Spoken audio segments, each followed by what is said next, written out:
You're watching The Experience, Comic Culture and Sales. Streaming live daily to Facebook, YouTube, Twitch, and Twitter. 2, 1.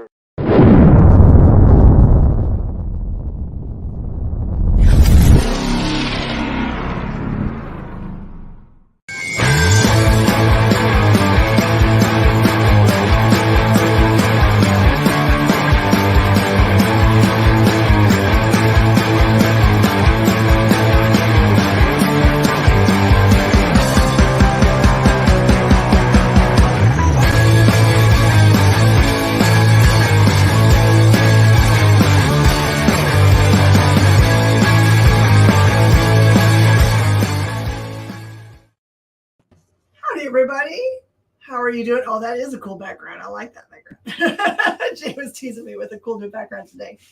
I'm super excited to do reviews today with Jay. I don't know if he knows this, but I really, really, really love the way he does reviews. It's just like with pure child love, abandon of the form of comic books. Has not been like messed over by years and years of, reviewing things. So it's beautiful.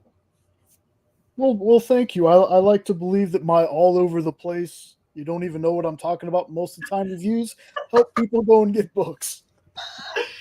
Oh, yeah. I mean, I've always got kind of like the rose-colored glasses view of books that I read because I always find something I really love about all of them. So it's just kind of cool to see what you love about them. It's really a fresh point of view. Well, hi, everybody. I see Nope is here, Eddie, Ricky, Triple B, Kenneth Bird, all our favorites, all the guys.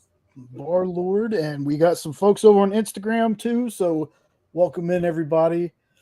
Let me make sure I'm going to push the right button here. There we go. And we're going to go ahead and get started because this hour just flies by, so here we go. Wait, are you doing both duties? Mm-hmm. You guys better give thumbs up to this man. He's reviewing and moving things around. Crazy. All right, there are 2 books this week that are tied in a blood hunt. I will be a pre-warner for you. I did not review Blood Hunt number 2, the main book, because we've already sold out. Because tons of people added it to their pull boxes after they read number 1 and loved it and all the tie-ins. So make sure you get with your LCS this week to make sure you can get one of those, because I have a feeling that is the same for most every comic book store. This one is a pure romp into just like destroying things, which I love so much. So Union Jack is kind of a butt. It's kind of neat, this book, because it is all from the kind of the British point of view, and that they call people blokes and etc. It's cool. He basically kills a bunch of the I don't even know what we're calling them. We're just going to call them straight up vampires. I feel like there's something else, but we'll call it vampires. So this is just a pure blood fest. It's a lot of fun. I like the creativeness of the title. I wonder if they were like going, look, let's find characters we can make be bloody. And we got this guy that we haven't had a book in a while. But Union Jack the Ripper sounds awesome. He has another character that you'll also recognize, or maybe not, because it's also a cool French character. But yeah, this is a fun side book. You don't really need to have this. If you want to have all the blood hunt stuff, it's not going to be a key thing that happens, although it does have a killer Ryan Brown cover, so highly recommend that part. I would get this off the title alone. That is so clever. Oh, that cover! Oh my gosh! I had to get it. I had to get the Ali cover. I saw this yesterday on Comic Collectibles, and I was like, you know what? If I read that book, that's the one I'm using for the show. So this one's just—it's fun as always. We spend most of our time in this one in the 2093 and the 1993 timelines. Ash is still coming to terms with there's 3 Necronomicons. And all Ash wants to do is go home. He just wants to go to his own time. He just wants to go home. And you know how things play out for Ash. Never goes the way he wants. So in the 93 timeline, Bad Ash has his army's just taken over things. They're attacking the Pentagon. It's chaos. The White House, it's terrible. Terrible, terrible timeline for them. So these two, like I said, we stick to these mainly. So we flip back to the future one, and future Ash has got a crazy amount of droidites he has to find, because we find out that one of the Necronomicons was in the very same place he woke up in the first issue. So he's traveled all this way trying to look for the pages from the Necronomicon, just to find out that one of them was in the spot he was at when he first woke up. So after killing like 114, 115 droidites, they're about to reveal where it's at, and then we cut back finally to the 1300 timeline. And to me, it's the craziest part of this book, and I'm not going to talk about it because this is just, you got to read the issue. If you haven't hopped on this train yet, you need to get on it. This is a fantastic series. Fantastic.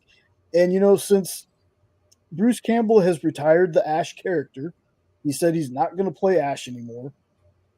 For me, this is the closest thing we're ever going to get, because this character feels like Ash. This feels like Bruce helped them with this character. Now, I don't know. I don't think that's true. I think Tony Fleecs is just that great of a writer, because he's been on a tear with so many books lately. But you really, if you love Evil Dead, if you love Ash, if you love Bruce Campbell, you should definitely go to wherever you get your books from and pick this up. Get on this series. It's great. It's great. Did you see what Eddie B said? Sure does. Sure does. For everyone else who can't see it, it just sounds like a pain in the ash. Oh, thank you, Ed. Thank you. You guys make our day when you do that, by the way. Okay, Ultimate Black Panther. I'm going to try to catch you up a little bit. So if you don't want to know anything that's gone on so far, go la la la la for just a little bit. So just in general, the Ultimate Universe, as I've said before, is the maker creating his own little pocket universe and denying all the heroes the thing that made them heroes to begin with, so that he can control everything, right? If there's no heroes, he's clearly the smartest guy in the room. He can do what he wants. But the way that the universe is set up is that it has all of these different pieces that have not interacted yet. So like the Ultimate Spider-Man is not interacted with Ultimate Black Panther or the Ultimate X-Men yet. Now we have the Ultimates coming soon, and I can't promise that stuff doesn't get people together. But Ultimate Black Panther has largely just been taking place in Wakanda. The problem that they're having is that they've got 2 gods after them, Khonshu and Ra. They're giving him all kinds of trouble, big time. The Panther himself, King T'Challa, has disappeared or been gone for the series. And instead, Okoye, his wife, and his sister, Shuri, have been running the kingdom. And it was awesome because in the last issue, they got into a fight. It was a big girl fight, and it was a really good match. They're pretty evenly matched, those two. So now this is them really having to deal with the fact that these two gods are after them big time, and they still need to find they're both of them are sure the king is not dead, but they don't know what the game is. They don't know where he is or why he hasn't reappeared. So here you go. I will tell you that the cover is not a lie. T'Challa is around. How he comes back is a good thing. So enjoy. Awesome. Hey there, E-Man. Good to see you. Hey. E-Man, hello. Oh, Dynamite and David Avalone. How I love y'all for this book. This one is this is a hysterical mind trip is what I like to call it. This is Elvira in what feels like a dream/nightmarescape, with talking cats, dead celebrities, weird monsters, and just total craziness. This series has been just as fun as the others that I've read, but I think with the ending of this one, business is about to pick up. There is no trying to find the right word to say it. It's no surprise to anyone, I'm not a fan of fish people. And there's someone that, or something that most people pretty much call the king of the fish people. And let's just say that maybe this is H.P. Lovecraft. Maybe that certain king of the monsters basically shows up. And I'm not talking Godzilla or Kong. Again, this is just with Cassandra Peterson also giving input to this. This book is it's so fun. Like every time I read it, it's like Elvira. I love her. I've loved her since I was a little kid. She's always been funny to me, and reading this is like reading her, writing her own words down into the character. The character in this is so well done, and just the story is so out there and crazy, but it's like you feel like Elvira would get mixed up in this. Like this isn't Elvira out of her element. This feels like, nope, this is exactly what would happen to her. Like I said, this issue is just tremendous. Business is about to pick up. And speaking of picking up, if you're an Elvira fan, 120%, you should be picking this up. This book is amazing. It's so much fun. Even if you're not an Elvira fan, you can get something from it because the comedy is just on point. So be sure you check this one out, folks, if you haven't yet. It's great. It's super. Jay, you need to pitch one of the drop shirts, the limited edition drop shirts. It just says "Not a fan of fish people." Yeah, I have to get with Kyle on that one. Spider-Gwen, go Spider! We've had more than one series of Ghost Spider, and I know what you're thinking. Why do we need another series of Ghost Spider? It's because there's not one running right now, and we love this character. So imagine that she has been given permission by Ouroboros to come to, I can't remember which Earth we're on right now, 616, we'll figure it out. But she is allowed to come, even though there's a crowded pantheon of spiders hanging out in our universe already, including another Spider-Woman. She has just promised not to suit up. She just has to promise this one thing. You know that she's a bad follow-througher when it comes to this. All the Spider fam is, where they see a thing that needs to be fixed and they gotta fix it. There's no way that they can be just like, I'm just gonna keep on walking by.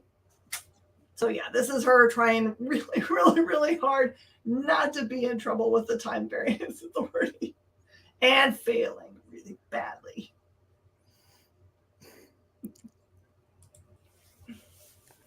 Oh, that cover. Wow. Yeah. Again, this is one I saw on the collectible show yesterday, and I was like, man, I hope this book is on the list. When I saw it, I said, yep, okay. This story just keeps getting twistier and twistier. It feels very cliche to say it, but Bond cannot trust anyone. He really can't. I've been digging Garth Ennis's take on this character. The story is compelling. Not a ton of cell phone talk in this one though. I like that part. I like the fact that it wasn't somebody on the phone every 5 minutes. But there's some great kills. This to me is definitely I want to say hard R take. It's a hard R take on this character. A hard R take on Bond, and it works. I've always had a weird thing when it comes to spy movies and war movies and stuff like that, where, sorry, but if you shoot somebody in the head, it's not going to be just missed. It's going to be other things. Mm-hmm. And this one really, the art in this book really, it captures the brutality. And, it's one of those things where I know there's a lot of people that stay away from Garth Ennis stuff because of some other books that he's written they're not fans of. But I'm telling you, this feels, it's Garth, but it's not that kind of edgy stuff that he usually does. Like, it's still edgy, but like I said, it's hard to explain. This is not The Boys. This is not 007 The Boys. This is definitely James Bond. For me personally, this has been on par with the Philip Kennedy Johnson run that came before it. At this point, Bond is just trying to stay alive. He's still trying to figure out who took the Stolfgard. I don't remember what it's called. That was a few issues ago, but he's still trying to figure out who stole the weapon. Basically, that's what we'll call it. They stole the weapon, and at this point, he's trying to survive, and he's going to do that by any means necessary, even if it feels kind of underhanded. And I don't know, some of it feels out of character, but then again, it feels in character. It's very hard thing to explain unless you read the book. We end this issue with him getting where he needs to be, but he's got a giant obstacle in his way to complete his mission. If you want a fresh take on 007, folks, you should pick this one up because it is so good. So good. Oh, I'm loving this series so much. Can't even tell you. If you were like, I don't remember what this book is about, remember the first issue was entirely focused on Miles and Peter to make a decision to have a week where they don't soup, they just hang out, and specifically at their favorite coffee shop. And in issue number 2, there were things that were not quite right. Their regular bartender and people that they're used to seeing there weren't acting correctly, and everything was a little bit fishy. And this one continues on with that theme. First of all, there's some date stuff going on. So you clearly it's clear from this book that it's not from our usual universe of things, because the dates that are happening here are Miles and Miss Marvel, which is awesome. And then Gwen's grandma and Pete's grandpa, maybe. I don't know. Maybe it's just Uncle Ben. Anyway, so there's old sweet old people dates and a very young people first kiss kind of date, which is so sweet. But the other thing that's happening is that everything is wrong. Pete shows up at the coffee shop. He just at the end of issue number 1 got to be one of the regulars, and then they remembered his name and his order and all that stuff, and all of a sudden, all that is not right anymore. Chaos. Yeah, there's something not right at the coffee shop. Something rotten in the state of coffee beans. I don't know, but it's great. That almost sounds like a comic in itself. That's a good title. Something's not right in the coffee shop. That's right.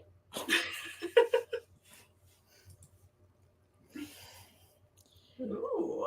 There were. It goes without saying there were a lot of covers for this book, okay? But Mumra hasn't gotten enough love to me, so I had to go with the Mumra cover. So this is the end of the first arc. And just what a way to end it. What a way to end it. There's new enemies emerging. Alliances are formed. There's big betrayals. The Thundercats have been rattled. And for me, this has been one of the best Dynamite books that they've put out. Now, I don't have an attachment to either version of Space Ghost. And I don't doubt at all that that's a great book. I haven't read it yet. But I have an attachment to Thundercats. I don't know how I missed out on the Space Ghost thing because I love Johnny Quest and all the Hanna-Barbera stuff. But Thundercats has always held a special place in my heart. It doesn't hold up as well as some other cartoons do, but it's one of those things where I read this book and it's like traveling back in time to finding a good stick in the front yard and yelling out like a lunatic. Yes, good stick. Yeah. Yep. Like I said, this is a property though that I would tell somebody if they're like, I'm not a big Dynamite fan. I don't like James Bond. I'm not big on Barbarella and all those things. This would be the one I'd be like, have you tried Thundercats? Mm-hmm. Yeah. What Declan Shelby and the team have done with this one is magic. They have taken these characters that a lot of us hold really dear. They've given them a redesign. You still know it's them, just little tweaks here and there that make them even look even better. I mean, that mustache on Tigra is just top notch. That connecting thing that he's got going on, I love that. The story is so different, but so familiar. They've taken it. They could have just done a retread of the cartoons. They could have done that, but they've done something that's it's familiar. It's still so familiar, though it's very different. And I would tell people that this is how you subvert expectations and still make a great book. You don't alienate anybody because old fans like myself are like, okay, I know this is Thundercats. The story's very familiar. And new folks can hop on this too. This is very new reader friendly to me. But man, this has been so good. And like I said, the end of the first arc, I cannot wait to see where they take it next. Folks, do yourself a favor. Even if you've never seen or even heard of Thundercats till now, you really need to at least check out the first issue of this. I think you're going to dig it. Preston likes the Chitara covers. Ooh, yeah. Chitara's getting her own series. Oh, Amazing Spider-Man. This is, okay. It's one of the thicker books. When they get to a nice round number, they like to charge you $9.99 so they can, get some more money out of you. And I totally understand that. But they got to give me a $9.99 worth of product. And this is absolutely worth the dollars because it has a main storyline. It has 2 backup stories. And then it goes back to the main storyline for a kind of so don't get to the end of the main storyline and be like, okay, I don't need the rest of this stuff. Skip. This one is that issue that they've been rumoring about. I think that the spoilers were dropped for this a while ago, but I'm not going to spoil it for y'all.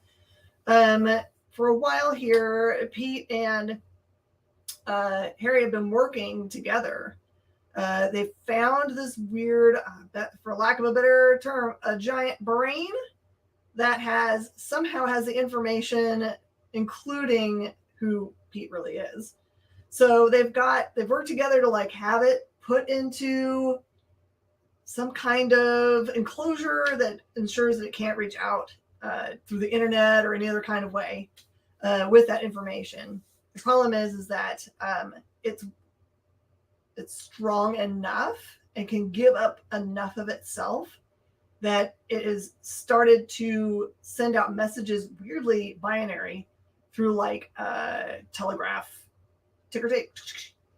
And the way that works, like what messages are sent out, I will tell you, here's one spoiler. The first message it sends out is Peter Parker is not Spider-Man. Pete goes, woo, okay. But also, what? So there are big twists in this, huge twists, especially if you haven't been spoiled for this. Try not to get spoiled on it. But I will tell you, there are so many pages where you see how awesome and dynamic this art is for the battle that's happening in it. There are huge double-page spreads where your mind and your eyes are just like super saturated with color and movement.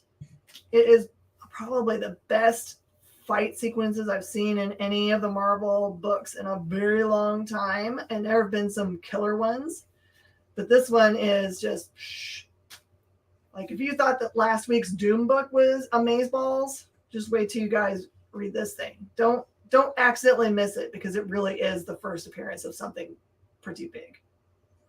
Yeah. This cover was so amazing when I picked it that I just now realized, man, is Spider-Man flexible. You see where that leg's at?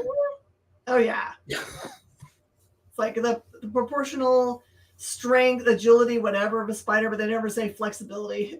Yeah.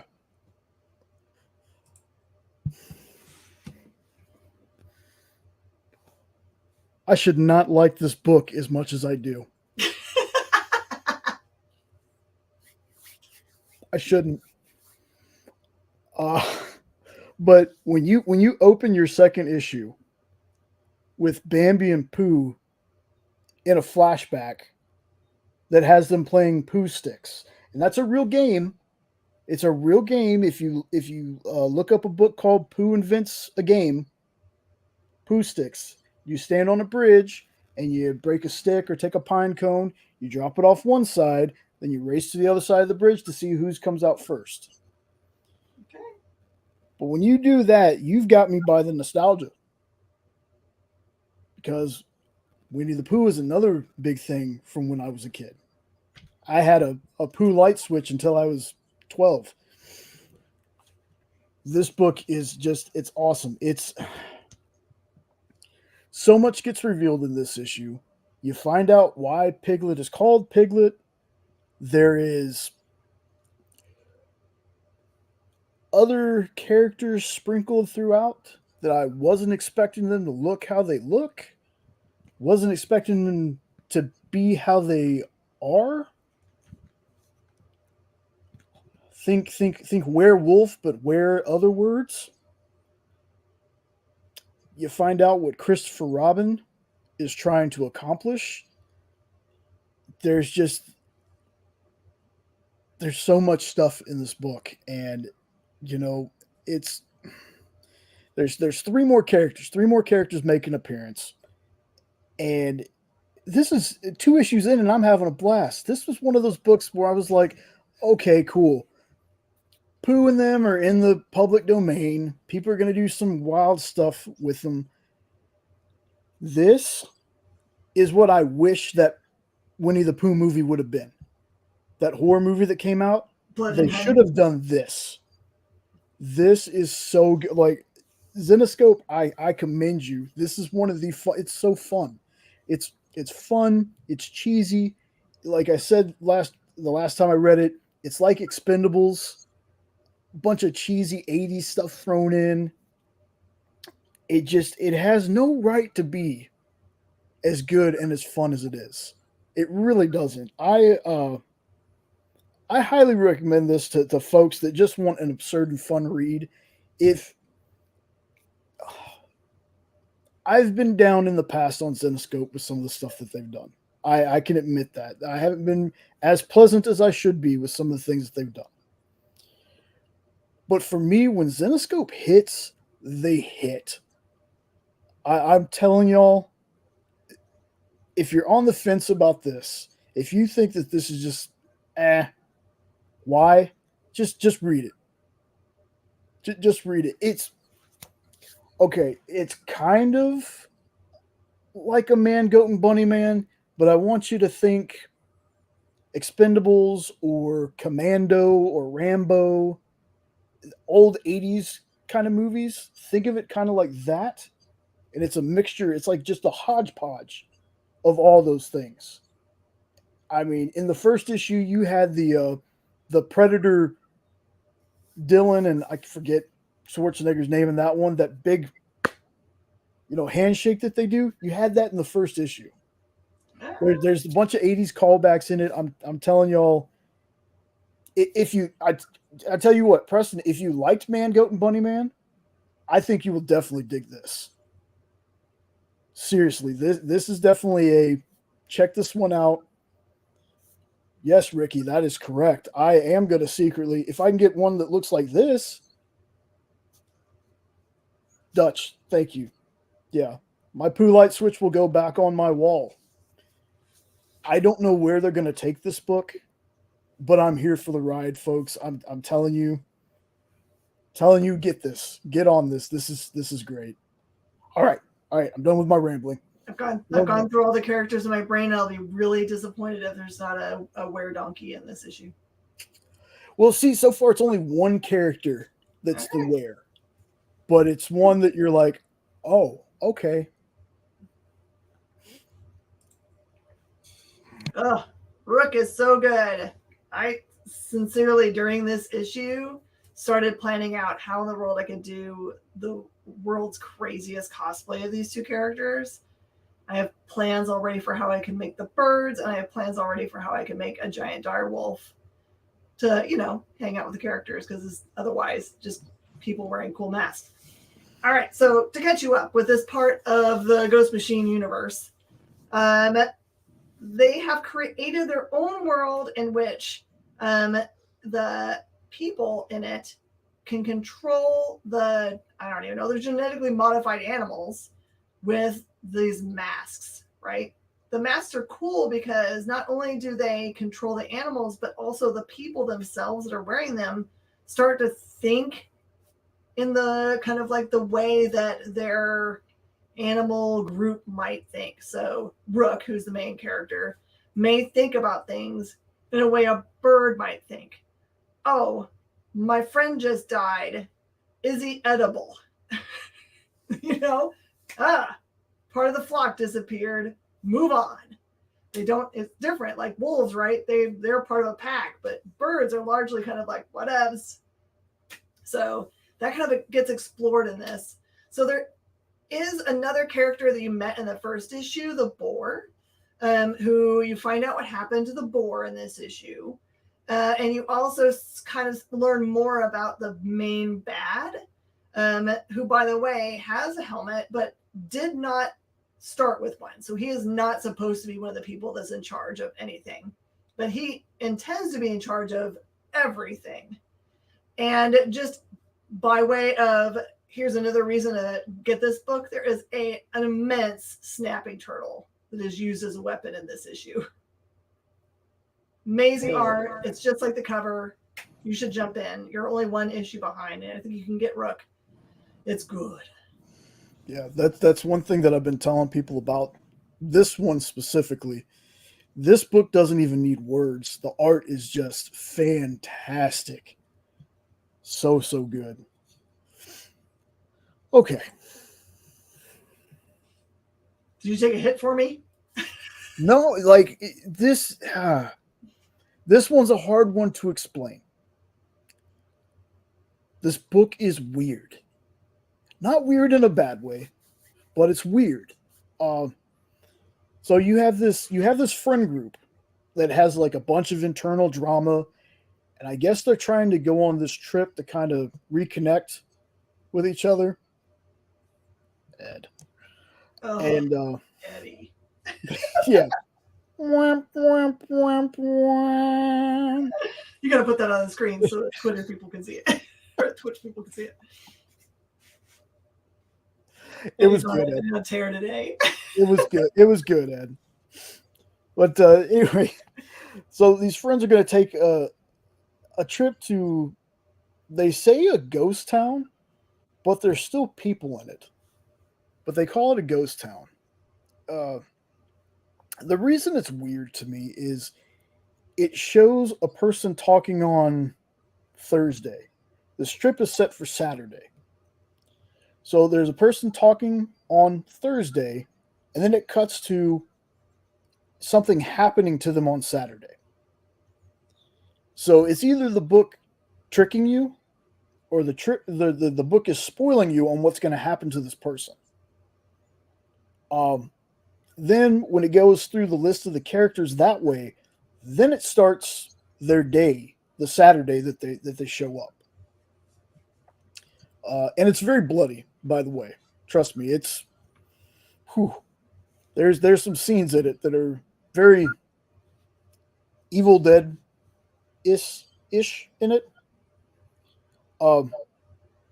So one of the cool things I will say about this book is, and I didn't notice it when I was reading through it the first time, but I noticed, that not only the group is oblivious to things that are going on around them, you as a reader, unless you're really paying attention, because they'll show you something strange in the panel. You're like, oh, okay, I can't believe they don't notice that. But then you go back and you actually look at the page, and there's like some pages where you didn't notice that there was something there before.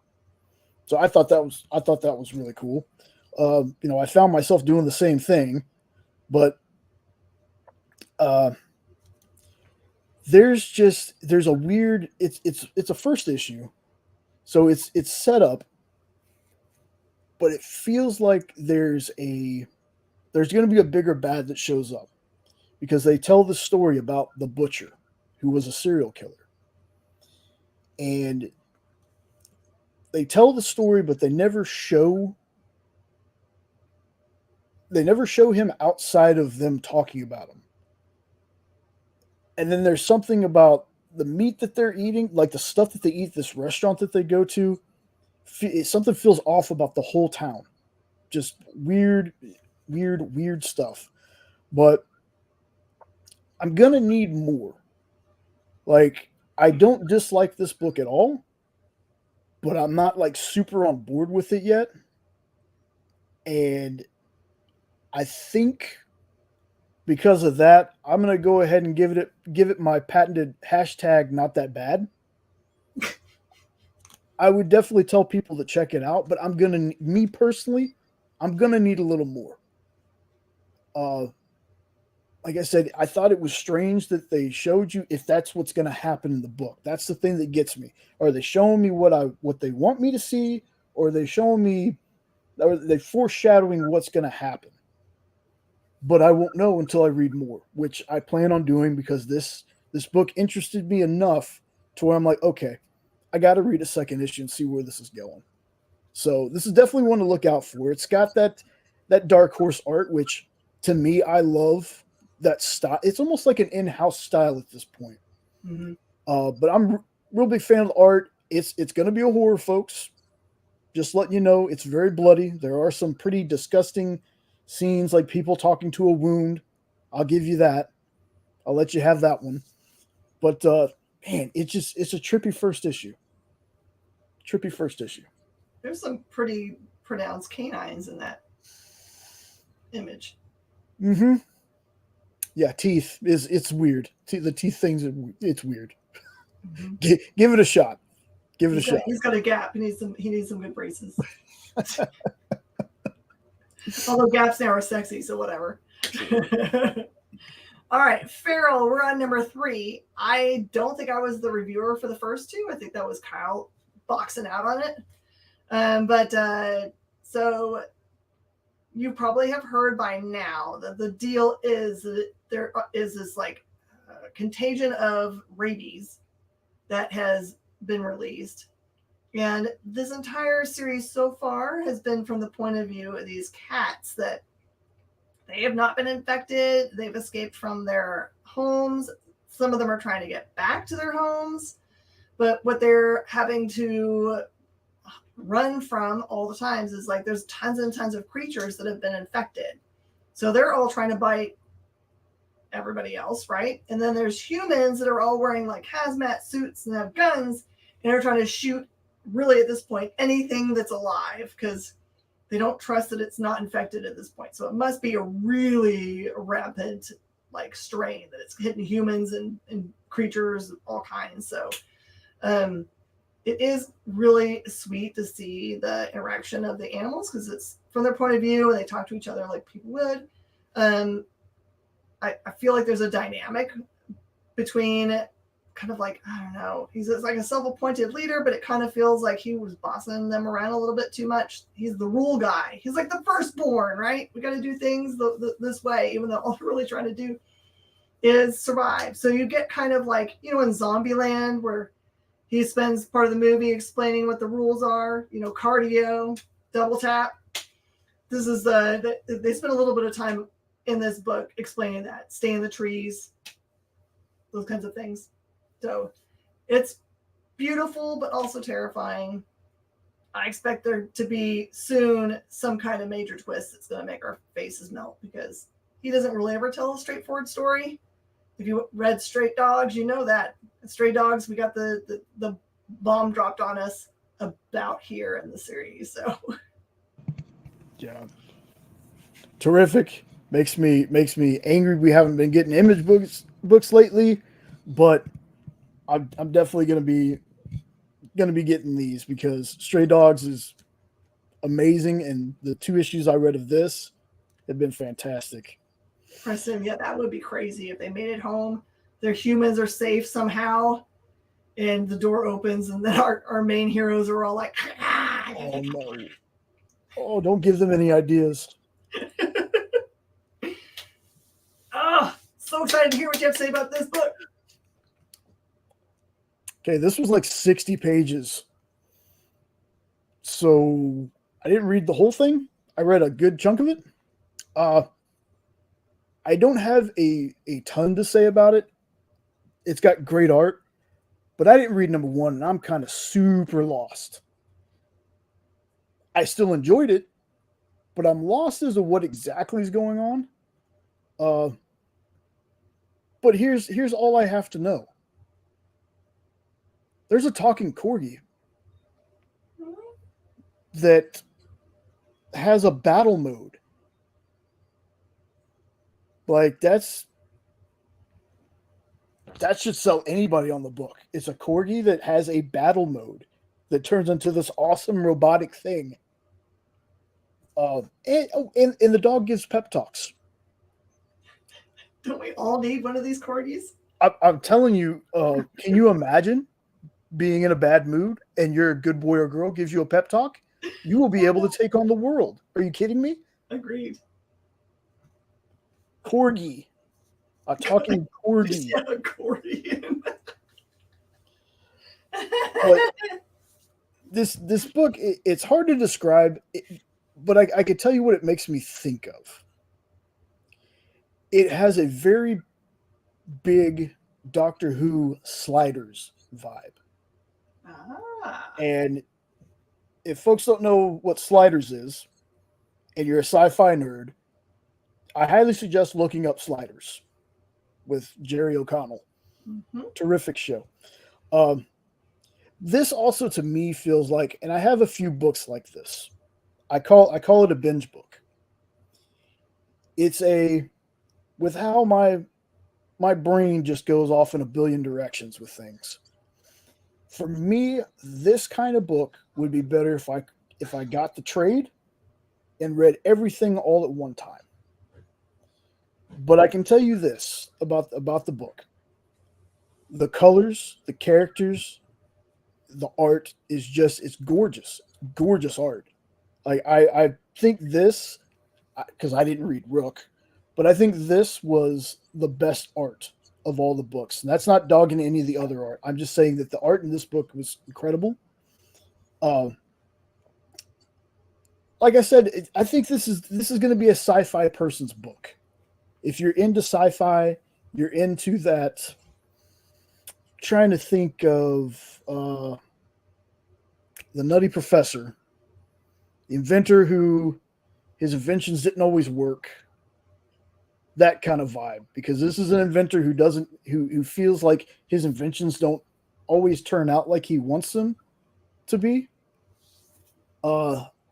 He's also a kid, so yeah, he's also a kid, but it's a fun book. I wish I would have read the first issue though to kind of get a better grasp on what's happening. But again, like I said, my mind goes in a billion different directions, and I've read more than 2 books today. So trying to remember everything that I read about this book, like I said, the art and the concept kind of stands out to me. It's a guy traveling like Doctor Who through wormholes and stuff. But yeah, I think this is a really good, if you're a sci-fi fan, this is a really good book. And I mean, it's Scott Snyder. Scott Snyder is terrific. Oh, yeah, I just saw that name. It's a good team. Okay. That is a good team. So yeah, if you're a sci-fi fan, Doctor Who, Sliders, things like that, this is definitely one to check out. You probably get a better grasp of it than I do. But I had fun with it. I did. I thought it was a good book. So it's one to keep on the radar. Maybe once it gets traded, I'm gonna pick. Not maybe. I'm gonna pick up the trade. I'm gonna read the whole thing because the story was interesting. I really did like it. Yes, Triple B, the dude from Scream 2. And I loved issue number 1, so I was excited to see. It was good. I just wish I would have read issue 1. Yeah, it would definitely have helped the setup for kind of get a feel for that the kiddo. All right, I've been reading House of Brainiac. I am totally sold in on this. I'll catch you up a little bit. You only have 3 other parts to grab. There was like a 2.5 also that was included. You don't need it as much, but Superman's friends have all been kidnapped by all the dudes from oh my gosh, my brain just stopped for his name. You know when you're having those days like I don't need to think about it because I already know that guy. Oh crap. Who's the guy on the cover? Lobo? No, thank you. It was like totally timing out. It's like, nope, sorry. 404, item not found. Lobo. All the dudes from his planet have been kind of like talked into helping Brainiac. He's got a plan. He's enacting it. You find out what the plan is today in this, or tomorrow in this book. You learn that you should never trust Brainiac, clearly. And you'll find out why Brainiac really wants to have Superman. He's like trying to it was great to get all the fam, but he wants to have Superman specifically. And then there's a cross and a double cross and a brand new character that is born in this book. So if you like first appearances and it's like some really, really key stuff going on, this is the book. You can jump in. I think there's enough information in the book itself that you could jump in just in this issue and figure out what's going on. But this is the main match as it says.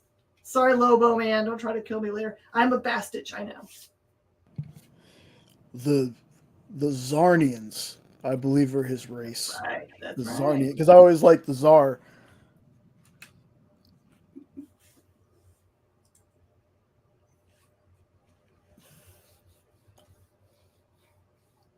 Oh wow, is all I got to say about this one.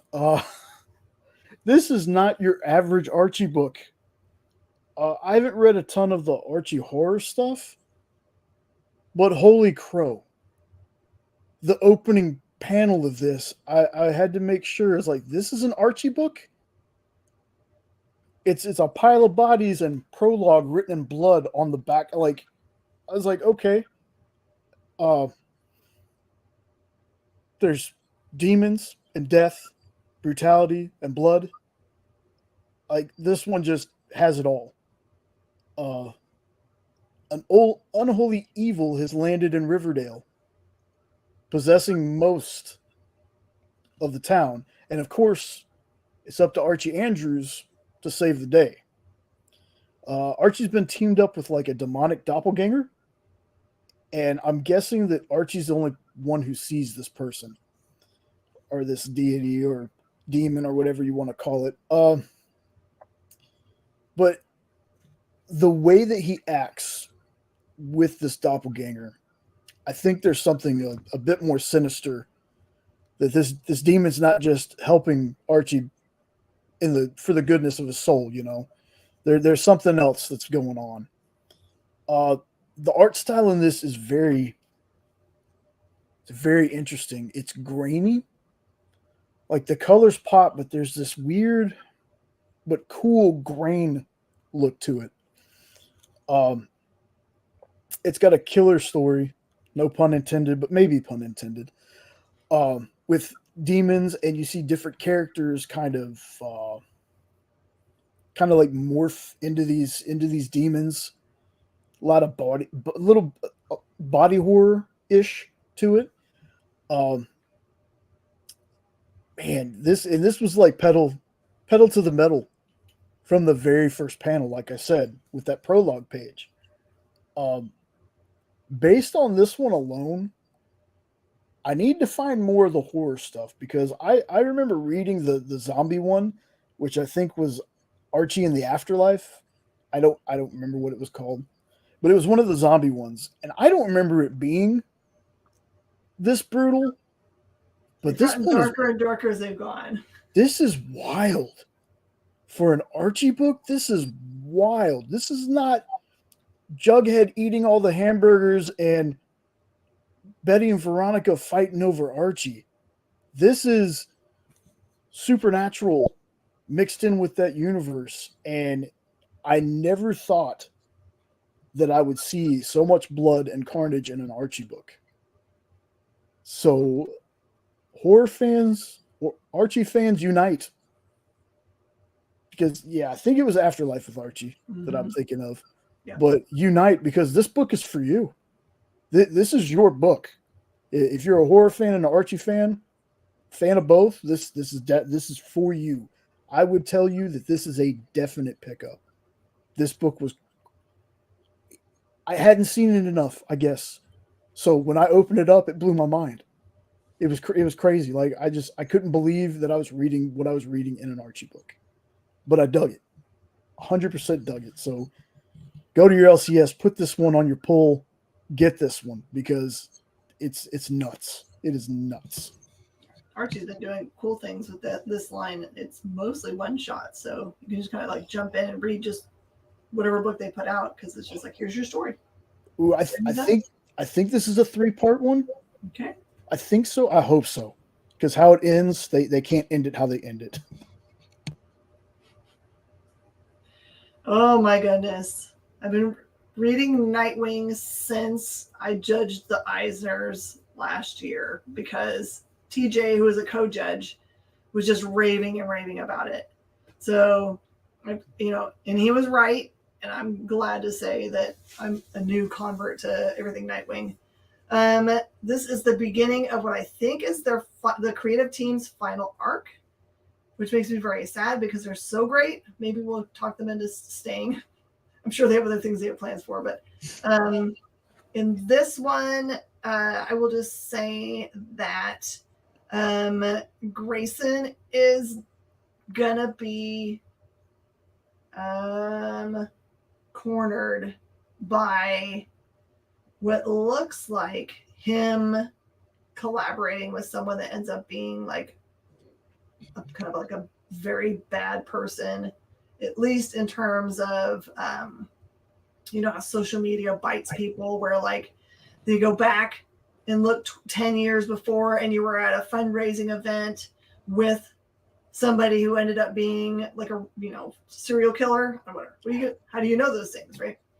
So this is him. He's trying to turn a leaf, and he had something that happened in several issues ago where he now has this like real phobia of like I guess heights, or like he's not like jumping from building to building anymore. He's really getting into running after people, which is very interesting to me. So this is really good like character study. So like going through the emotional damage that can happen to anybody, especially like people that have decided to not be a superhero necessarily, but to try to help people. It can be tough, I would imagine. I'm trying to imagine a Nightwing that's scared of heights. It almost doesn't compute. Yeah, I mean, because if he was going to be scared of those things, you would have thought it would have happened, when he was young and fell, not now. All right. Or when he lost his family to falling. White Boat, I gotta go fast because we don't have very much time. White Boat, this is pre-sold out at distribution everywhere. So your LCS is gonna have copies, and whatever they have on the rack, that's gonna be it. You have to wait for second prints. Although I posted a picture of the second print and it's divine. So this is gonna mess your brain up. It is basically a 3-act play. So it has 3 chapters in this book. The opening chapter shows you the collapse of a boat that sinks and takes a brother down with it. So a young boy loses his brother. And then it jumps to he has become like a writer for like super yachts. So if it's a named super yacht, he'll go and go on it and then write about how cool it is and stuff. It's basically he writes for the super rich. And then things all go sideways and twisty, and it's amazeballs. It all happens when he gets invited to go and look at a boat called White Boat, which you'll find out what that means. It means something in the big gigantic yacht community. It's real dark, and if you've read any of Distillery's stuff, I think you'll understand the mood and tone of most of their things. It will not disappoint. And again, it's other people believed in it too because they bought it all up already. So see, and I would definitely get this because I've only seen Francavilla do covers. I've never seen their art throughout a book. Mm-hmm. So that's super interesting. And I believe that's it. Did we make it? We did. Woo! I was worried for us. I wasn't. I thought we'd have too much time left over. We had perfect timing. Exactly. Since Kyle's not here to do it, I'll go ahead and do it. If you're traveling out of state, visit comicshoplocator.com. That's comicshoplocator.com, and put in the zip code, not the area code, but the zip code of the place you're going to be visiting. And also, when you find out their hours and stuff, make sure you call them just in case. Google's not always great at updating that stuff. Be kind to your LCS. Go to your LCS. If you don't have an LCS, use the experience as your LCS. Miss Jen, you are on next on the CBSN? Yep. I'm going to bebop over there and show new books. So you can claim your White Boat there. Well, Miss Jen, you have a fantastic night. Everybody, thank you for joining us. We will see you next time.